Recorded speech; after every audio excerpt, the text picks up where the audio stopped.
Hello, everybody. Today we're going to be looking at irrevocable timeline strategy for buyer's offers.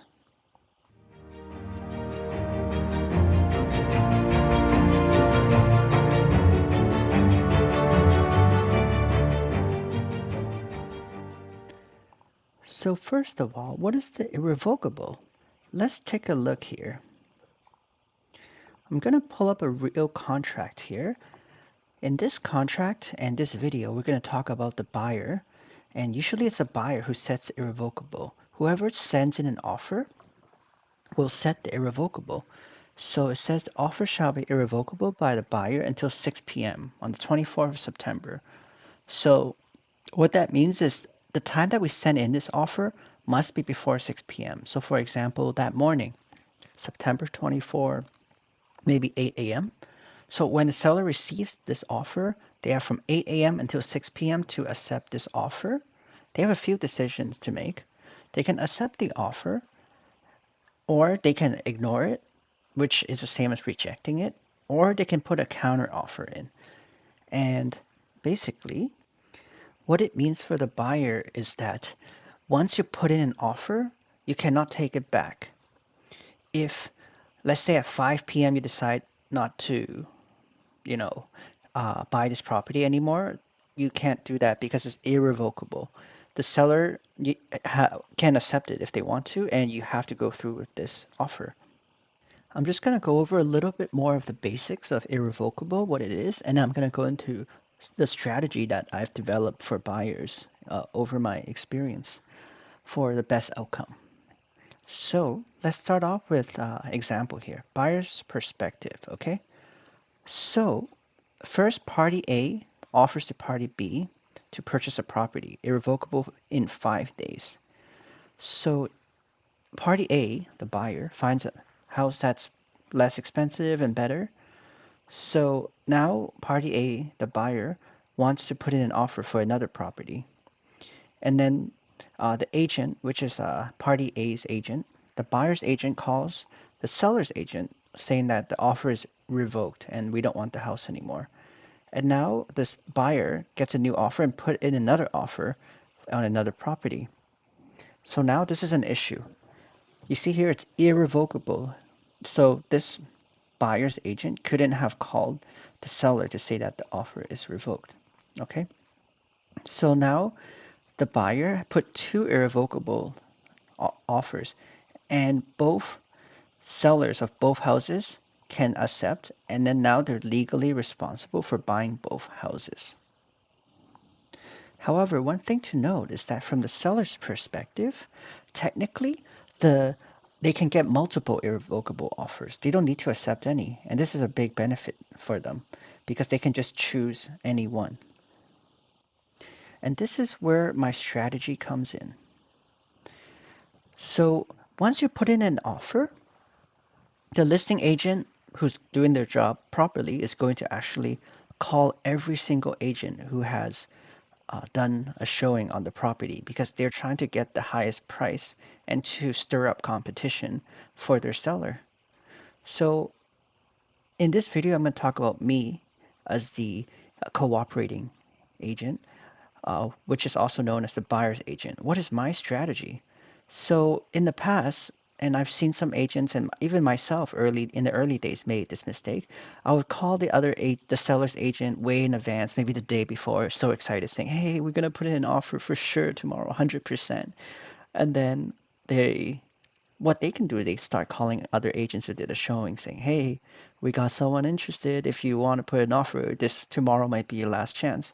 And then the next day, I ended up putting in an offer, and apparently the seller agent called everyone, and then we got multiple buyers in the picture, and it ended up driving the price higher. So me as the buyer's agent who wants to prevent this will never let this listing agent know we're going to put in an offer.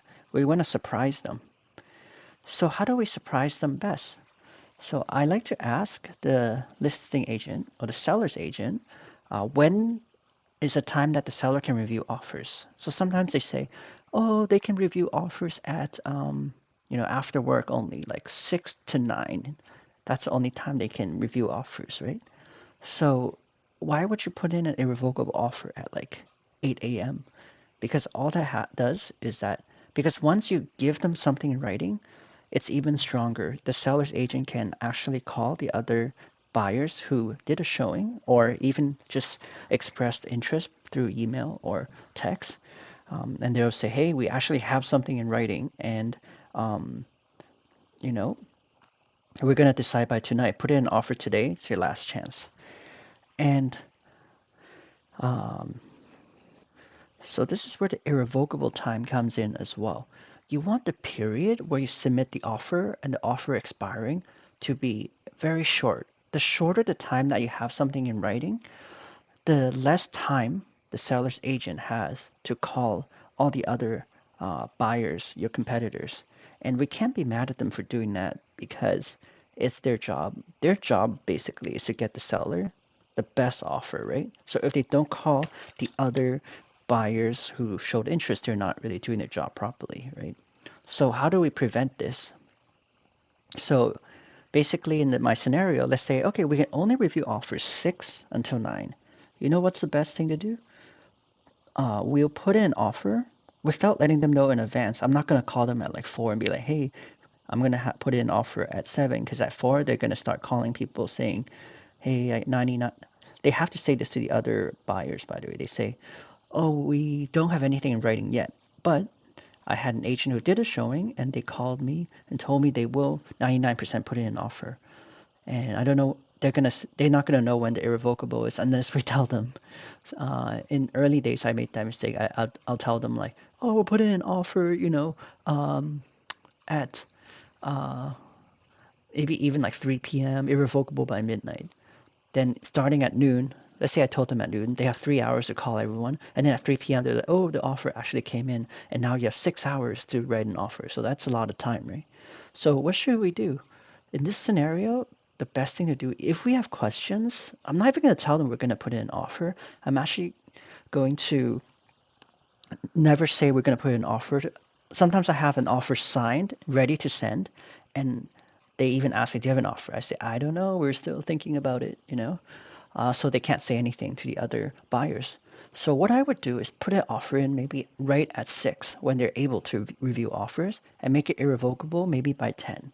You don't want it to be too short to look like you're pressuring them too hard, because industry standard is actually, especially in the seller's market back in February, it was 24 hours. If you try to pull something like this back then, they might think you're just being a bully and they'll deal with someone else. But in this more of a buyer's market, you're actually able to get away with a shorter irrevocable time while seeming cooperative, because you want to always have a cooperative tone. So yeah, let me go back to the example. I would say 6 to 10. And the benefit of that is they don't really have much time to contact other agents to try to get other offers. One more thing is I never let them know if I would put in another offer if this one fails, even if we're planning to. Let's say we're saying, okay, we're going to offer like 480, and if they don't, we can put irrevocable by 10. If they don't accept by 10, we're in our brain, we know, okay, tomorrow we'll try 485. Maybe that's what we also feel is a fair price based on the research, but we don't let them know, because if we let them know, then the deadline means nothing, right?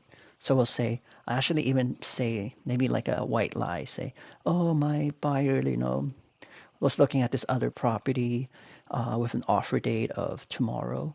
So maybe, if this one doesn't work out, we're going to go through some showings tomorrow. I don't know, like it's probably not going to work out. Then it really puts the pressure on to the seller saying, hey, you want this offer. This is the last chance, even though it's not. But this is kind of the mind games you have to play in order to get the best, in order for me to help my buyers get the best price. So, yeah, that's a strategy for irrevocable, and I'll be happy to help any buyers out with this. If you have any questions about the strategy, comments, please let me know.